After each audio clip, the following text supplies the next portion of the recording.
ठीक है जी। डेप्रिसिएशन को हिंदी में मूल्यह्रास भी बोला जाता है। ठीक है, डेप्रिसिएशन होता क्या है पहले समझते हैं। Loss of the value of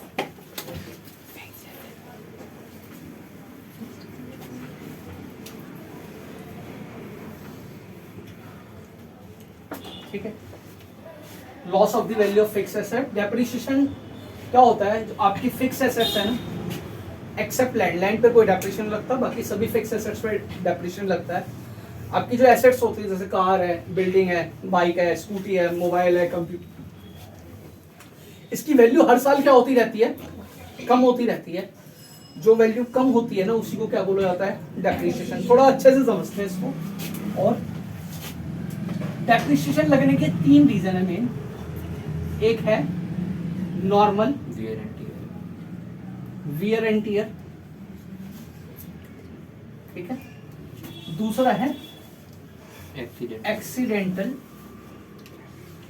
damages, और तीसरा है ऑब्सोलेंस। ठीक है, देखिए क्या होता है जरा नॉर्मल वियर एंड टियर। देखिए आप कोई भी मशीन इस्तेमाल कर रहे हो, ठीक है, जैसे जैसे उसे यूज करोगे उसमें घिसावट होती रहेगी। It is called normal wear and tear. इसकी वजह से भी मशीनरी की वैल्यू है, जो भी एसेट्स है उसकी वैल्यू डाउन होती रहती है। एक्सीडेंटल डैमेज, आग लग गई मशीन में, गाड़ी का एक्सीडेंट हो गया, तो उसकी वजह से भी आपके फिक्स एसेट्स की वैल्यू क्या होती रहती है, कम हो जाती है।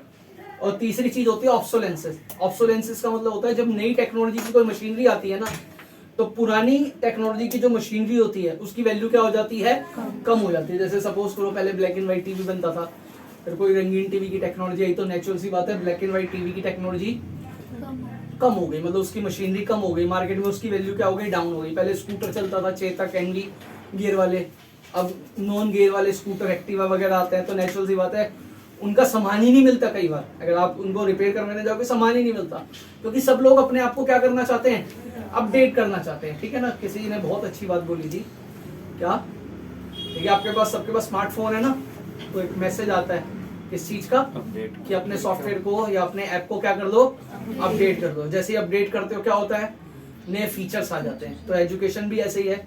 Education is just like a software, if you are not updated then you will be outdated.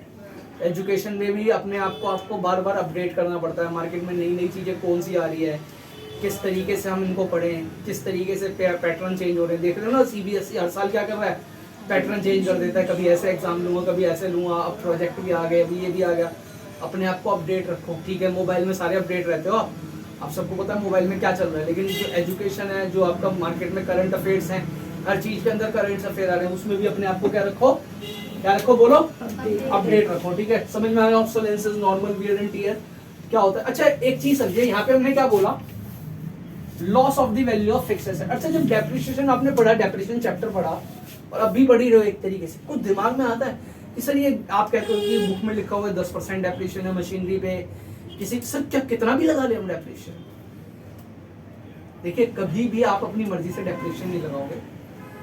Depreciation accounts के अंदर हम फिक्स एसेट्स पे लगाते हैं, लेकिन किस प्रोडक्ट पे कितना लगाना है, it is decided by the income tax.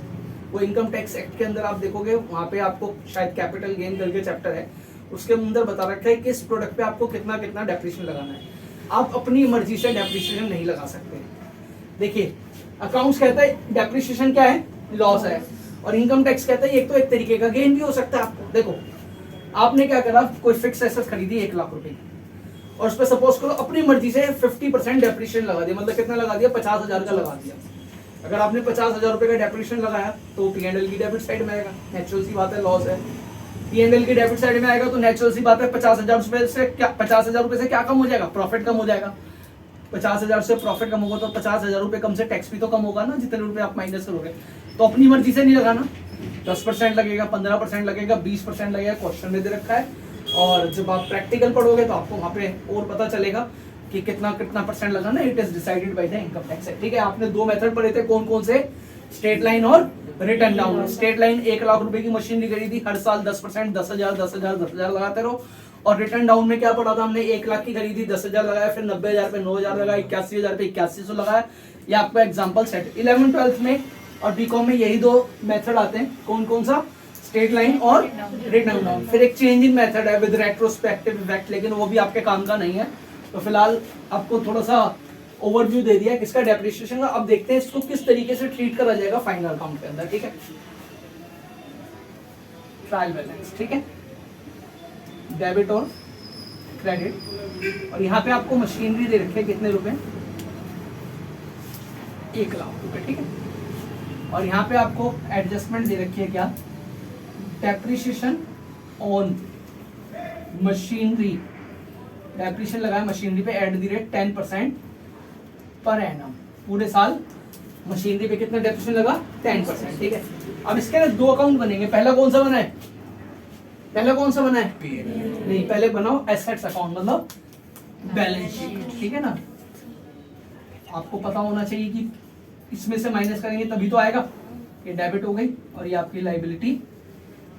यहाँ पे आपने लिखा क्या, मशीनरी कितने रुपए, 1 लाख रुपए, लेस डेप्रिसिएशन कितने रुपए हो जाएगा, 10,000, ठीक है। तो इधर कितना आ जाएगा, क्योंकि ये लॉस है तो लॉस कहाँ पे आएंगे, P&L, क्योंकि और कौन सी साइड में आएंगे, क्यों, क्योंकि सारे लॉस और एक्सपेंस क्या होते हैं, डेबिट। कभी नहीं भूलना, बार बार दिमाग में यही बात बोलनी है, सारे लॉस और एक्सपेंस डेबिट होते हैं, सारे एक्सपेंस और लॉस क्या होते हैं, डेबिट। कभी नहीं भूलोगे किसी भी चीज को, ठीक है। यहाँ पे लिखोगे टू डेप्रिसिएशन ऑन मशीनरी कितने रुपए, 10,000 रुपए। कोई डाउट है तो पूछ लो, ठीक है।